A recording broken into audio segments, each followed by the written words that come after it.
Halo guys, assalamualaikum. Welcome back to my channel. Balik lagi di channelnya Tabu agak. Apa kabar teman-teman hari ini? Semoga selalu dalam keadaan sehat, dimudahkan rezekinya dan juga dimudahkan segala urusannya ya. Oke, sebelum lanjut nonton videonya, jangan lupa teman-teman bantu subscribe dulu dan aktifin juga notifikasinya biar kalian gak ketinggalan kalau aku upload video baru. Hari ini aku mau unboxing lagi. Jadi aku beli chopper Mitoshiba CH200. Nah, ini aku lihat banyak banget kan di YouTube yang pakai ini. Jadi aku memutuskan untuk beli karena kebetulan jar chopper yang aku punya itu udah rusak gitu ya. Nah, ini sebenarnya aku beli tuh bulan Februari, cuma kayak masih ragu-ragu aja pakai nggak ya, hingga akhirnya bulan September ini baru aku buka dan aku pakai. Kalau dibuka, yang pertama-tama ini ada kartu garansi sama manual booknya. Terus di sini ada mata pisau untuk jar yang gedenya. Ini ada 3. Untuk bagian bawahnya ini menyatu sama stand batang si mata pisaunya. Yang 2-nya ini bisa dilepas pasang. Nah, dia juga ada ini kalau nggak salah mata pisau untuk pengaduk atau pengocok telur gitu. Aku baca di keterangannya. Terus ini gelas jar yang kecilnya, ini ukurannya 700 ml. Dia ada tutupnya gitu. Terus mata pisaunya juga terpisah ya. Ini juga sama, cuma ini cuma 2. Yang bagian atasnya ini bisa dibuka. Terus untuk kayak mata pisaunya ini juga ada plastik gitu untuk pelindungnya karena ini tajam banget. Yang bagian bawahnya ini sama, dia itu menyatu dengan batangnya itu. Apa ya namanya? Nah, terus di bagian paling bawahnya ini kayak ada pin. Jadi untuk masukin si mata pisaunya itu dia ada pinnya. Nah, ini aku beli di toko offline harganya 600.000. Di toko online juga harganya kurang lebih segitu. Nah, ini juga sama, ada untuk pengaduk atau pengocok telurnya.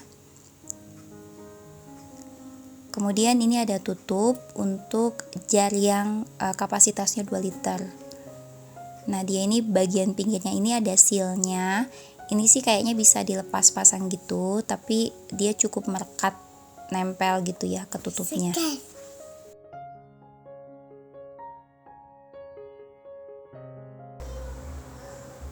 Kemudian ini ada unit mesinnya. Jadi ini bentuknya tuh kayak tabung gitu. Terus bagian luarnya ini stainless sama plastik. Untuk bagian atas tombolnya ini ada di bagian paling atas. Terus dia juga ada pengatur kecepatan. Ini ada kecepatan 1 sama kecepatan 2. Bagian bawahnya ini nanti yang bakal dimasukin ke mata pisaunya, batang mata pisaunya itu.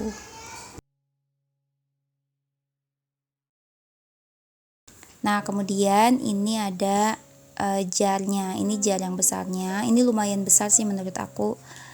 Kapasitasnya ini 2 liter. Oh ya, bagian bawahnya juga dia kayak ada karetnya. Jadi mungkin supaya nggak geser gitu ya kalau pas lagi digunakan. Bagian bawahnya juga sama, ada pin untuk masukin si mata pisaunya. Nah, ini kapasitasnya 2 liter. Ini besar sih kalau untuk pemakaian rumah tangga. Menurut aku ini udah cukup leluasa banget. Nah, bagian tutup yang jar 2 liternya juga ini bisa dibuka. Jadi dia ada katupnya, ini bisa dibuka, ditutup. Kemudian untuk kalau kita mau pakai, ini dia ada sama juga. Ini ada bagian yang memang harus dicocokin gitu ya. Nah, kayak ada centilannya gitu untuk dicocokin. Jadi kalau harus pas gitu kalau mau digunakan.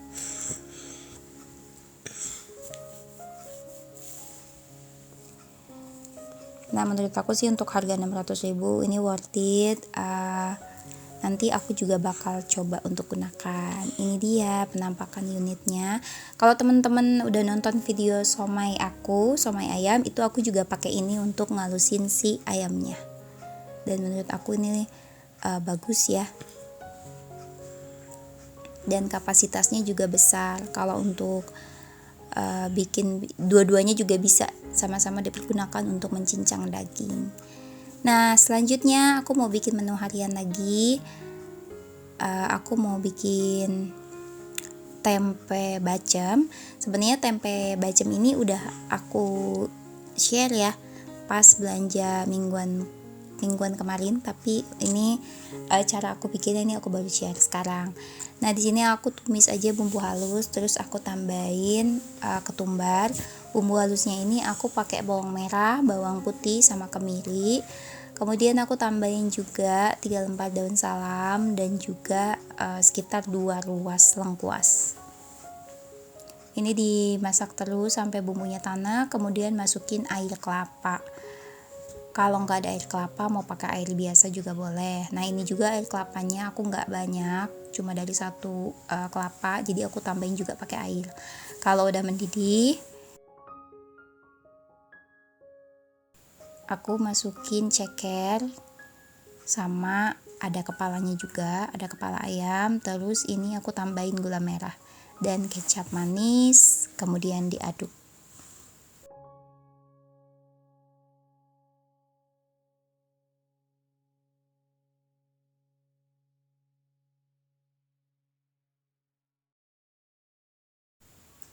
Aku juga menambahkan garam sama kaldu bubuk. Nah ini kecapnya aku tambahin lagi, pokoknya disesuaikan aja sama selera ya, untuk kayak gulanya, kecap, garam, kaldunya. Terus ini aku masukin tempe. Ini tempenya udah aku kerat-kerat biar menyerap gitu ya.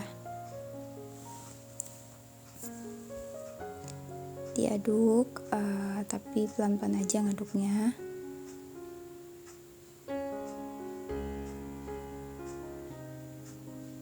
Aku tambahin kecap lagi. Padahal nanti ternyata pas udah airnya asat gitu, dia bakal warnanya tuh lebih pekat gitu. Aku ngerasa kok kayaknya masih encer gitu ya, kayaknya warnanya masih kurang. Nah ini aku juga masukin tahu,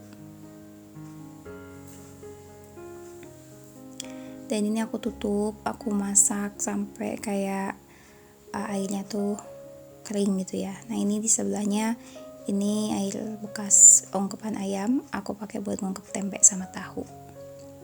Nah ini dia udah jadi. Oh ya, aku juga tadi nambahin sedikit asam jawa. Nah selanjutnya ini aku bikin tumis udang rebon pakai kacang panjang. Pertama-tama ini udang rebonnya digoreng dulu sampai mateng. Nah kalau misalnya udah kering, udah mateng, ini bisa diangkat.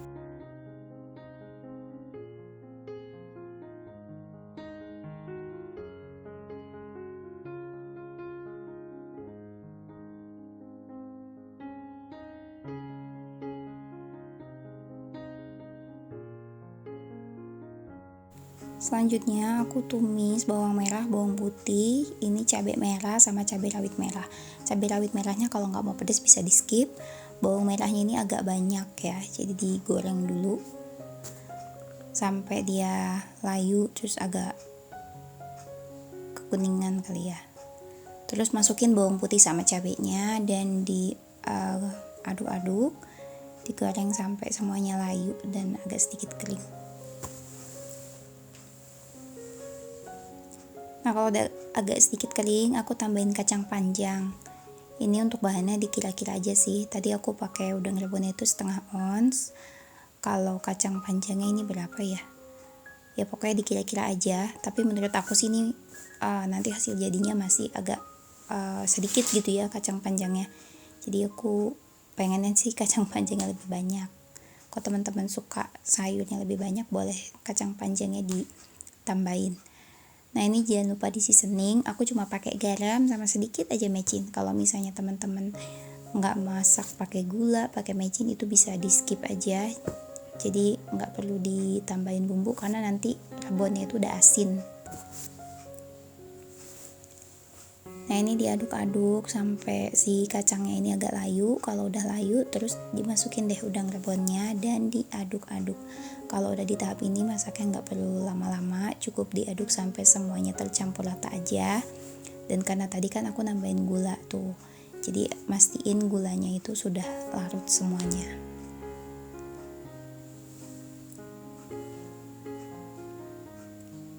Nah, ini diaduk terus biar nggak gosong. Kalau udah matang, dimatikan apinya dan bisa dipindahin ke mangkok atau piring. Nah, sekian dulu untuk video aku hari ini. Terima kasih buat teman-teman yang sudah menonton. Jangan lupa bantu like, share, dan subscribe. Thank you for watching dan wassalamualaikum.